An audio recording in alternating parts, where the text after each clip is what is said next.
Hi everyone. Today we're going to be talking about literal equations, and literal equations are just equations with a lot of variables in them. We see literal equations in a lot of sciences like physics and chemistry. We use them, we plug numbers in for variables a lot of the times and then solve for a specific variable.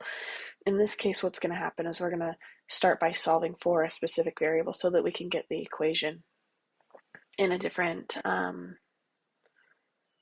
setup. So let's just start with the first example. X equals W minus Y minus Z. And in this case, what I want to do is I want to solve for Y. Okay, so if I want to solve for Y, I'm going to highlight the Y or make the Y a different color just so I can kind of tell what I'm trying to solve for. So if I want to solve for Y, the goal is to get everything else over to the other side. This is a little bit more tricky than regular equations because in regular equations, when we move things over to the other side, or I shouldn't say regular equations, but equations with numbers, um, because when I move numbers over to the other side, I can usually combine like terms. In this case, there aren't going to be very many like terms or any like terms at all. And so we're going to just get this equation that looks a little bit yucky, but it'll still work out. So if I want to get the y by itself, I need to move over the w and the z. So the w right now is positive. To move it over, we do the opposite of positive or opposite of adding, which means that we're going to subtract w from each side. So I'm going to draw my line and then say minus w on each side. So the w's on the right side cancel each other out because w minus w is 0. So now on the right side, I just have negative y minus z. And then on the left side, right now we have x minus w. And like we just talked about, there's not like terms. X and w aren't like terms. So I'm going to just write x minus w. Okay, we still want to get y by itself, which means we need to move the z. Right now it's minus z. So to get rid of it, we do the opposite of subtracting, which means that we're going to add z to each side. The z's on the right side cancel out, and we're just left with negative y. And then on the right side we have, on the left side we have x minus w and then plus z. Nothing's like terms again, so we're just going to write them kind of all out in a row, x minus w plus z. Okay, we're almost there, but the thing that I don't like is that the y is negative, so we want to get rid of that negative sign. We just want it to be a positive y by itself on that right side. So to get rid of the negative, what we do is we can either divide or multiply by negative 1. You can do either, mostly because all multiplying or dividing by negative 1 does is flip-flop signs. So I'm going to just multiply by negative 1. And when we multiply by negative 1, we're going to multiply everything by negative 1. Oh, sorry, 1. I'm going to continue this line. So when I multiply the y by negative 1, I just end up with y. Great. And then when I multiply the x, w, and z by negative 1, all it does is flip-flop signs. So it's going to end up being negative x plus w minus z.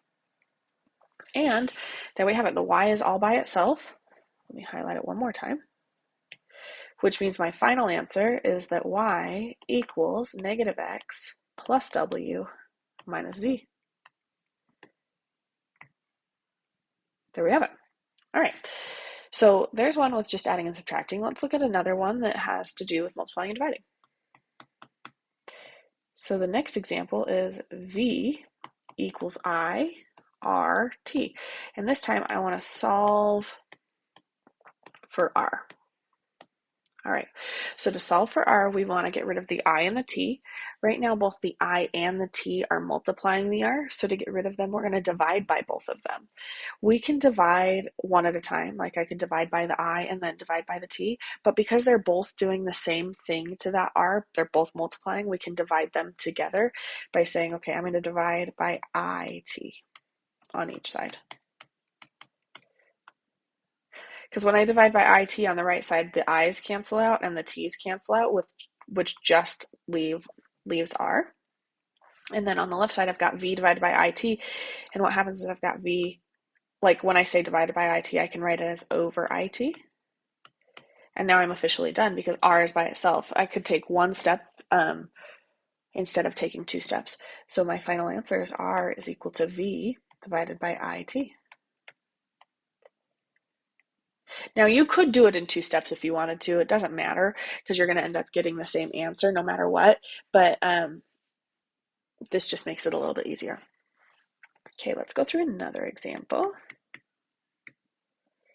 And this example is V over X equals, oh, sorry, not X. V over Z equals X plus Y. And this time we want to solve for Z. Okay, so first thing I'm going to do, because this one's a little bit harder, is highlight the Z just so we can kind of see what we're going for, and then draw my line. So the Z is the thing we want to solve for, which means that we want to get it by itself. But because it's on the bottom of a fraction, it's really hard to get it by itself without kind of moving it around. I really don't like dealing with fractions, so the first thing that I want to do is get rid of the fraction. And the way that I'm going to get rid of the fraction is by multiplying both sides by Z. If I multiply the left side by Z, what happens is the Z's cancel out and I'm just left with V.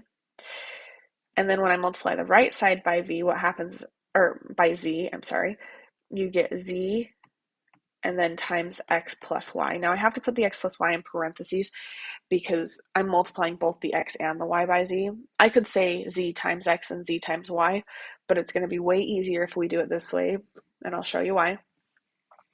So the Z just switched signs, but it didn't really necessarily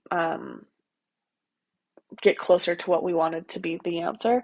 It will help though, because now the next step, we still want to get Z by itself, so we need to move this X plus Y. Now it looks a little bit funky, but because the Z is multiplying the X plus Y, to get rid of the X plus Y, we're going to divide by X plus Y on both sides. I'm going to keep it in parentheses. Now on the right side, the X plus Y's cancel out because I divided by it. So I'm just left with a Z, which is what I wanted. I wanted to be left with Z by itself. And then V divided by X plus Y, I can write as V over X plus Y. And there we have it. That's our answer. So Z is equal to V over X plus Y. All right, let's go through one more example.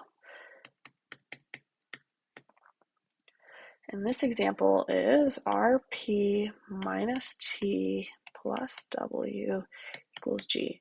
And I want to solve for P. All right, so I'm going to highlight the P in red again. And then I need to get rid of the R, the T, and the W, right? Or move them over to the other side.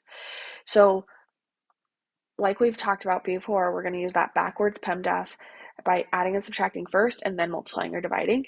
So what I'm going to do is get rid of the T and the W first. It doesn't really matter which one I get rid of first, so I'm going to just get rid of the T first. The T is minus, so I'm going to add T to both sides. And now I'm left with RP. The T's cancel out, plus W equals G plus T. There's no like term, so I'm just going to say G plus T. Let me highlight that P again so that we remember what we're solving for. All right, now I want to get rid of the W. Right now it's plus W, so to get rid of it, we do minus W. Then we're left with RP. The W's cancel each other out because it's plus W and minus W. And then on the right side, we have G plus T minus W. There's no like term, so we're just going to write G plus T. Let me try that again so it doesn't look like GTT. G plus T minus W. Okay, and then we still want to get the P by itself, which means we need to get rid of the R. Right now, the R is multiplying the P, so to get rid of it, we do the opposite of multiplying, which means we're going to divide each side by R. And when we divide by R, the left side, the R's cancel out, and we're just left with P, which is what we wanted. And then on the right side, that whole thing is divided by r, so we're going to write it as a big fraction, so g plus t minus w all over r. And this is my answer. So as you can see, literal equations are just a little bit harder than equations with numbers because you have so many different variables, because they don't all combine really well. But it works the exact same way. You still add, or like you still add when it's subtracting, you still subtract when it's adding, and all of that good stuff. So good luck.